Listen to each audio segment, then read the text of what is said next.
एक छोटा सा गांव था। इस गांव में एक बूढ़ी औरत रहती थी जिसका नाम राधा था। राधा बहुत ही चिंतित और व्याकुल थी। उसके मन में बहुत सारे सवाल और चिंताएं थीं, जिसका समाधान वह नहीं पा रही थी। वह तनाव मुक्त और सुखी जीवन जीने के लिए बहुत परेशान थी। एक दिन राधा को अपने पड़ोसी ने एक आदर्श महात्मा के बारे में बताया। उसने कहा कि यह महात्मा ध्यान के बहुत बड़े प्रशंसक हैं और वे सबसे अच्छे ध्यान साधक हैं। यदि तुम इनके पास जाओगे तो तुम्हारी सभी समस्याओं का समाधान मिलेगा। राधा ने सोचा कि ध्यान उसकी समस्याओं का हल हो सकता है। वह तुरंत ही महात्मा के पास गई और उनसे अपनी समस्याओं का समाधान मांगा। महात्मा ने राधा को ध्यान की महत्वपूर्णता बताई और उन्होंने उसे ध्यान करने के लिए एक मंत्र दिया। राधा ने उस मंत्र को अपने दिल में स्थापित किया और अपने अंदर की शांति को ढूंढना शुरू किया।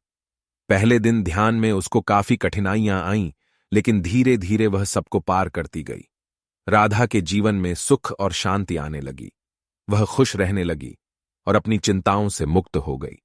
ध्यान करने के कुछ ही सप्ताहों बाद राधा को अपने मन में अद्वैत अनुभव हुआ।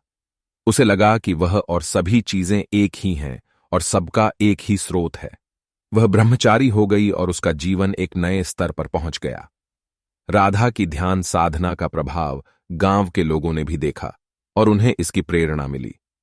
धीरे धीरे गांव में ध्यान की प्रथा फैलने लगी और लोगों का जीवन सुखी और सामर्थ्यक हो गया। इस कहानी से हमें यह सीख मिलती है कि ध्यान जीवन को सुखी और संतुलित बनाने का एक महत्वपूर्ण तरीका है। ध्यान के माध्यम से हम अपनी चिंताओं को दूर करते हैं और अपने अंदर की शांति को प्राप्त करते हैं। इससे हमारे मन को स्थिरता और ज्ञान की प्राप्ति होती है, जो हमें एक उच्चतर स्थान तक पहुंचाती है। इसलिए हमें नियमित रूप से ध्यान करना चाहिए और इसे अपने जीवन का अभिन्न अंग बनाना चाहिए। ध्यान द्वारा हम अपनी स्वयं की पहचान को प्राप्त करते हैं और आनंद की गहराई को अनुभव करते हैं।